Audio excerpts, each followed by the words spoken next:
My name is Hannah, and I want to tell you a story. My story.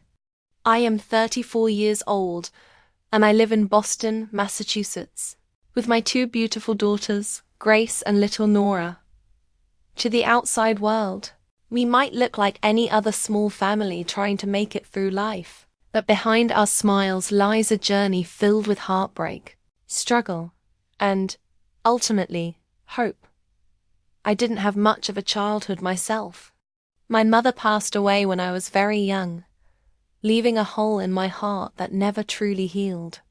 Growing up without a mother was lonely, and as a girl, I often dreamed of the day when I'd have a family of my own, a loving husband, a warm home, and children who would never have to feel the emptiness I felt. For a short time, I thought those dreams were coming true. I got married, and when Grace was born, I felt a kind of happiness I had never known before. 2 years later, little Nora came into our lives, and I thought, this is it. This is the life I've always wanted. But life can be cruel.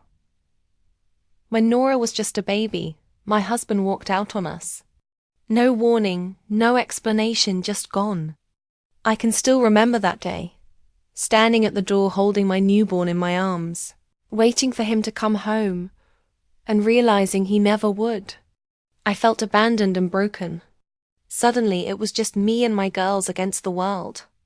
I had no family to lean on, no college degree to help me find a good job, and barely any money. All I knew was that I had to keep going for Grace and Nora. They were my reason to breathe, my reason to fight. I started driving a taxi, the only work I could get quickly. I didn't even own the car.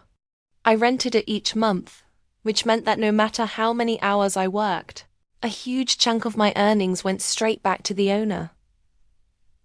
Driving a taxi isn't easy, especially when you're a single mother. Long hours on the road, strangers in and out of the back seat, the constant stress of making ends meet. Some days I barely had enough for rent, food, and clothes for my daughters.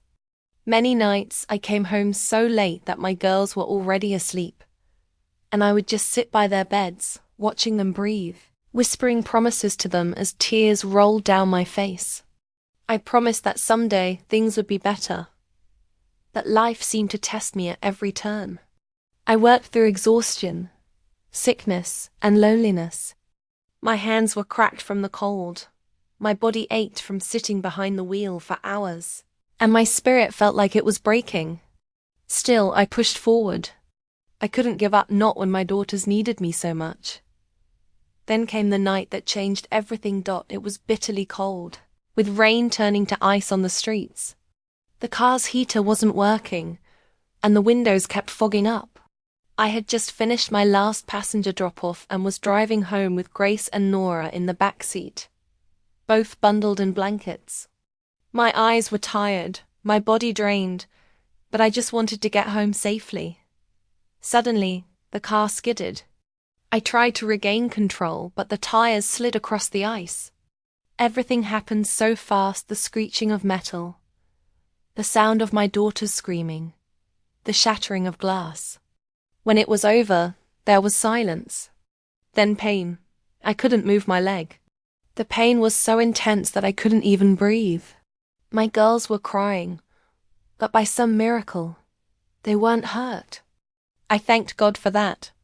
The car, however, was completely destroyed. At the hospital, doctors told me my leg was broken and would need surgery, followed by months of rest and recovery. I felt like my world was collapsing. How would I work? How would I pay for rent, food, bills? Without the taxi, there was no income. Then came the final blow. The owner of the taxi demanded $10,000 to cover the loss of his car. $10,000. I didn't even have $100 to spare. I lay there in that hospital bed, staring at the ceiling, feeling completely helpless. My girls sat beside me, holding my hand, looking at me with wide, frightened eyes. I had no answers for them. One night, as I lay awake, I whispered a prayer. I didn't know who would hear it or if anyone would care, but I asked for strength. Strength to keep going. Strength to find a way forward.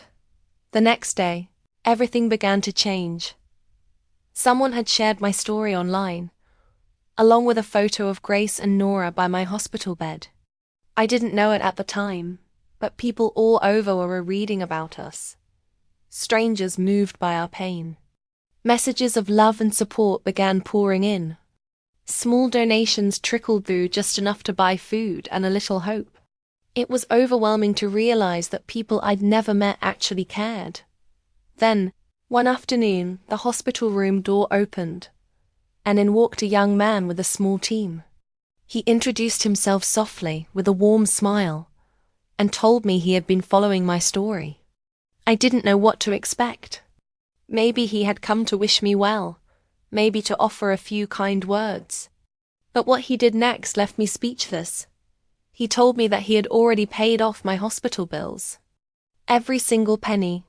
My mouth fell open, I didn't even know what to say. Then he handed my daughters beautiful blankets and toys. Grace hugged hers tightly, and little Nora giggled for the first time in days. But the greatest gift came later. After I was released from the hospital, he asked me to come with him. I was confused but followed anyway. When we reached the address, I couldn't believe my eyes. It was a house, a warm, beautiful, fully furnished home. "This," he said, "is for you and your daughters." I fell to my knees, sobbing. Grace and Nora ran from room to room, laughing and shouting with joy. I had spent years living in fear of eviction, always worrying about the next rent payment. And now, we had a home. A safe place where my girls could grow up without fear. I thought the blessings were over, but this man wasn't finished yet. One evening, as we sat together, he asked me what my dream was. At first, I didn't want to answer. My dream seemed so foolish, so impossible. But finally, I told him. I had always wanted to open a supermarket, a place filled with fresh fruits, warm bread, and the kind of food families could gather around. To my shock, he didn't laugh or tell me it was unrealistic. Instead, he said, "Let's make it happen." And he did. With his support, my dream became real. Within months, I stood proudly in front of my very own supermarket. The shelves were stocked, customers came through the doors, and for the first time in my life, I felt a sense of independence and pride. No longer was I a struggling taxi driver, barely surviving day to day. I was a business owner, a provider, a mother who could finally give her daughters the life they deserved. Even now, when I stand at the register and watch Grace and Nora giggle as they bag groceries, I can hardly believe it's real. Sometimes I think back to those dark nights when I lay awake, wondering how I would ever get through the next day. And then I look at where we are now, and my heart overflows with gratitude. That young man, he didn't just save us. He gave us hope. He gave me back my dignity, my dreams, and my faith in humanity. Every evening, my daughters and I kneel together and pray for him, asking God to bless him the way he blessed us. Grace always whispers, "Thank you, Mr." And Nora blows a little kiss into the air. Like maybe, somehow, he'll catch it wherever he is. My story is proof that no matter how hopeless things seem, you can never give up. Life can change in a single moment. A stranger's kindness can transform your world. And dreams, no matter how far away they seem, can come true. So if you're listening to this, please remember, no matter how dark your days are, hold on to hope. You never know when the light might find you. Thank you for letting me share my journey. And if my story touched your heart, please share it. Because maybe, just maybe, it will inspire someone else to keep going, just like I did. And that brings us to the end of today's journey through time and through English. We hope you not only learned something new about history, but also picked up useful English words, phrases, and expressions along the way. Remember, the more you listen, the more fluent you become. And when you learn through stories, it sticks. If you enjoyed this video, don't forget to like, subscribe, and hit the bell so you never miss an episode of English Insight. Got a favorite historical era or topic you'd like us to explore in English next? Drop it in the comments. We're always listening. Thanks for learning with us.